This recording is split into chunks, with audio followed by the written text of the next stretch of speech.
సోనియా గాంధీకి తెలుగు భాషే రాదు. అందులోనూ కాంగ్రెస్ పార్టీ చెవులు కాస్త లావయ్యాయి. అందరూ కూడా నోటు రెండు చేతులు పైకెత్తి గట్టిగా చెప్పారు, నో. తెలుగు జాతిని వాళ్ళు విడగొడతామంటే మనం ఒప్పుకుంటావా? రెండు చేతులు పైకెత్తారా గట్టిగా, నో. మన నీటి కోసం మనమే తన్నుకొని చాలాలో. ఇంకా గట్టిగా, ఇంకా గట్టిగా. హైదరాబాద్ను వదిలి వెళ్ళిపోమంటే మనం వెళ్ళిపోతామా? ఇంకా గట్టిగా. తెలుగు జాతిని విడగొట్టడానికి ప్రయత్నం చేస్తున్న సోనియా గాంధీ గారిని, కుమ్మక్కు రాజకీయాలు చేస్తున్న చంద్రబాబు గారిని, వీళ్ళు ముగ్గురిని కూడా మనం క్షమిస్తామా? ఇంకా గట్టిగా రెండు చేతులు పైకెత్తాలి. అప్పటికైనా కూడా కనీసం వాళ్ళ మనసులు మారుతాయేమో అని ఆ దేవుణ్ణి ప్రార్థిస్తున్నాం. అప్పటికైనా కూడా రాష్ట్రంలో జరుగుతూ ఉన్న అన్యాయం దేశం మొత్తం కూడా ఇవాళ ప్రశ్నిస్తున్న తీరును వీళ్ళకన్నా కనిపిస్తుందేమో అని ఆశతో చూస్తున్నాం. ఇవాళ మీ అందరి దగ్గర నుంచి నేను ఇంకొక స్లోగన్ కూడా కావాలి. ఆ ఇంకొక స్లోగన్ వీటి అన్నిటికన్నా కూడా బిగ్గరగా ఉండాలి. ఆ స్లోగన్తో ఇవాళ సోనియా గాంధీ గారికి వినపడాలి, ఢిల్లీలో ఉన్న సోనియా గాంధీ గారికి వినపడాలి. ఆ స్లోగన్ ఎంత గట్టిగా ఉండాలి అంటే సోనియా గాంధీ గారికి గుండెపూట చాటు చెడు పైకి వెళ్ళిపోవాలి.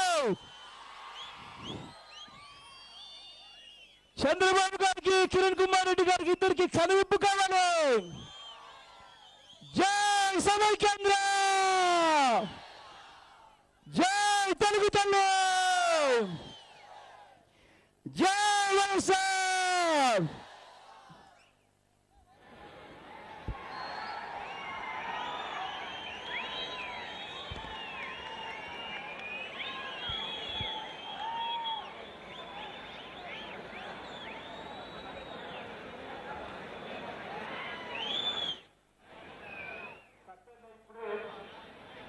ఈ మద్యాన్ని తీసుకొచ్చి నాకు ఇచ్చాడు.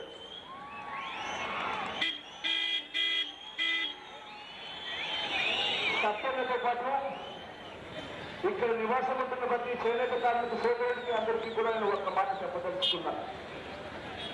రాముడి రాజ్యం అయితే నేను చూడలేదు, కానీ రాజశేఖరుని శుభమేళకం అయితే మనం అంతా కూడా చూశాం. ఒక మాటగా చెప్పదలుచుకున్న ప్రతి చేనేత కార్మికుడిని, ఆ వేళ చేనేత కార్మికుల గురించి ఎవరైనా ఆలోచన చేశారు అంటే అది చనిపోయిన ఆ ఎన్టీ రామారావు గారు చేశారు. ఆ తర్వాత కార్మికుల గురించి ఎవరైనా ఆలోచన చేశారు అంటే అది ఒక్క దివంగత నేత రాజశేఖర రెడ్డి గారు మాత్రమే చేశారు. ఆ దివంగత నేత రాజశేఖర రెడ్డి గారికి ముందు చంద్రబాబు గారు వచ్చారు. చంద్రబాబు గారు వచ్చిన తర్వాత పూర్వం ఎన్టీ రామారావు గారు జనతా వస్త్రం స్కీములు పెట్టారు. చంద్రబాబు గారు వచ్చిన తర్వాత జనతా వస్త్రం స్కీమే తీసేశారు పూర్తిగా.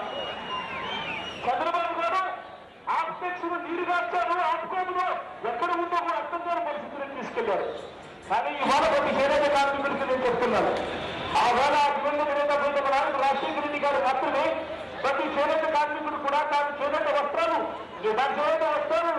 నేర్తూ ఉన్నప్పుడు 50 సంవత్సరాలకి వాళ్ళు ఎంతలు అడిగిపోతాయని, అటువంటి పరిస్థితిలో ఉన్న చేనేత కార్మికులను అడ్డుకోవాలని, చేనేత కార్మికులు 50 ఏళ్ల వచ్చేసరికి పెన్షన్ ఇవ్వాలని చెప్పి ఆలోచన చేసిన వ్యక్తి ఆ దివంగత నేత ప్రీతమ నాయకుడు రాజశేఖర రెడ్డి గారు. ఆరోగ్యశ్రీ పథకం దగ్గర నుంచి ఫీజు రీయింబర్స్మెంట్ పథకం వరకు కూడా ప్రతి పేదవాళ్ళు చదువుకోవాలని, ఆరోగ్యం పరంగా ఏ ఒక్కరూ కూడా అప్పులు పాలయ్యే పరిస్థితి రాకూడదు అని ఆలోచన చేసిన వ్యక్తి ఆ దివంగత నేత ప్రీతమ నాయకుడు రాజశేఖర రెడ్డి గారు. ఇవాళ ప్రతి చేనేత కార్మికులు సోదరుడికి కూడా నేను చెప్తున్నాను, అంతకన్నా గొప్పగా కూడా చేస్తామని చెప్తున్నాడు. ప్రతి 50 తన సంతకంగా పెట్టబోయేది పెన్షన్ 700 చేసి తన సంతకంగా పెట్టాలని చెప్తున్నాను నేను.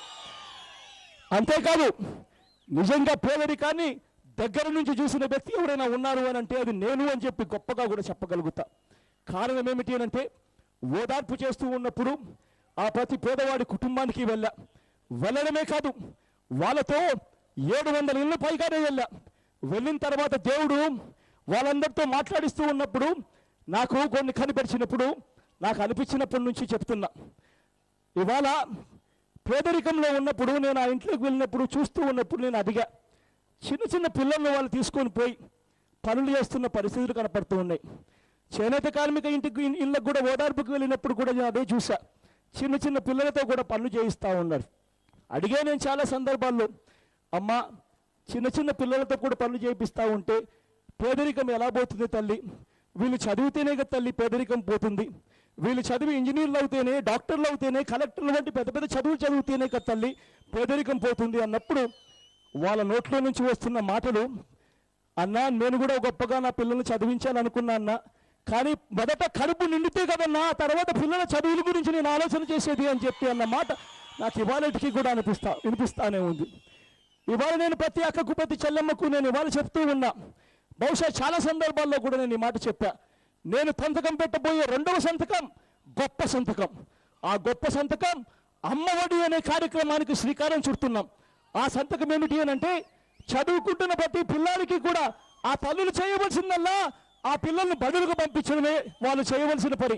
అలా ఆ తల్లులు ఆ పిల్లలకు బడులకు పంపిస్తే, బడులకు తల్లులు పంపించినందుకు ప్రతి పిల్లాడి తరపున ప్రతి పిల్లాడికి 500 రూపాయలు చొప్పున, ప్రతి తల్లికి 2 పిల్లలు చొప్పున 1000 రూపాయలు వాళ్ళ బ్యాంక్ అకౌంట్లలో వేసే సంతకం రెండవ సంతకం అని చెప్పి గొప్పగా కూడా చెప్తున్నా. ఎందుకు వేస్తున్నాను అనంటే, ఎందుకు చెప్తున్నాను అనంటే కారణం, ఆ తల్లి పొద్దున లేయగానే ఆ నెల ఎలా గడపాలి, ఆ నెల ఎలా బ్రతకాలి అని ఆలోచన చేయకూడదు. ఆ తల్లి తమ పిల్లలను ఊరికి బడికి పంపిస్తే చాలు. బడికి పంపించిన ప్రతి పిల్లాడిని ఇంగ్లీష్ మీడియం స్కూళ్ళల్లో మేము చదివిపిస్తాం. చదివించడమే కాదు, ఆ ప్రతి పిల్లాడిని ఇంజనీర్ చేస్తాను, డాక్టర్ చేస్తాను, కలెక్టర్ వంటి గొప్ప గొప్ప చదువులు ఆ ప్రతి పిల్లాడిని కూడా ఉచితంగా మేము చదివిపిస్తాం. ఇది నేను సంతకం పెట్టబోయే రెండవ సంతకం.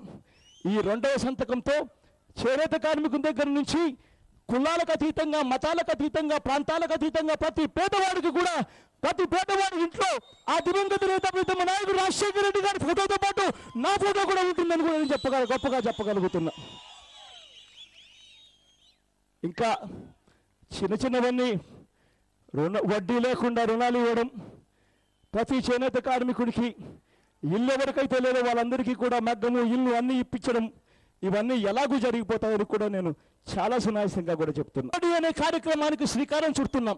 ఆ సంతకం ఏమిటి అని అంటే, చదువుకుంటున్న ప్రతి పిల్లాడికి కూడా ఆ తల్లులు చేయవలసిందల్లా ఆ పిల్లల్ని బడులకు పంపించడమే వాళ్ళు చేయవలసిన పని. అలా ఆ తల్లులు ఆ పిల్లలకు బడులకు పంపిస్తే, బడులకు తల్లులు పంపించినందుకు ప్రతి పిల్లాడి తరపున ప్రతి పిల్లాడికి 500 రూపాయలు చొప్పున, ప్రతి తల్లికి 2 పిల్లలు చొప్పున 1000 రూపాయలు వాళ్ళ బ్యాంక్ అకౌంట్లలో వేసే సంతకం రెండవ సంతకం అని చెప్పి గొప్పగా కూడా చెప్తున్నా.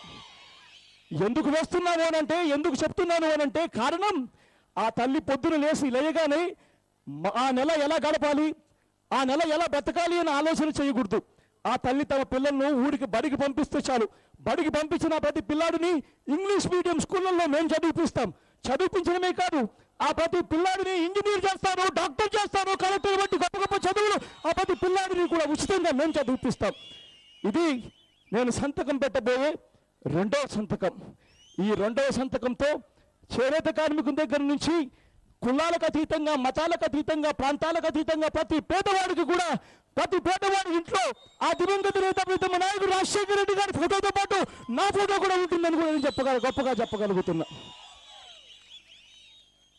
ఇంకా చిన్న చిన్నవన్నీ వడ్డీ లేకుండా రుణాలు ఇవ్వడం, ప్రతి చేనేత కార్మికుడికి ఇల్లు ఎవరికైతే లేదో వాళ్ళందరికీ కూడా మగ్గము, ఇల్లు అన్నీ ఇప్పించడం, ఇవన్నీ ఎలాగూ జరిగిపోతాయని కూడా నేను చాలా సునాయాసంగా కూడా చెప్తున్నా.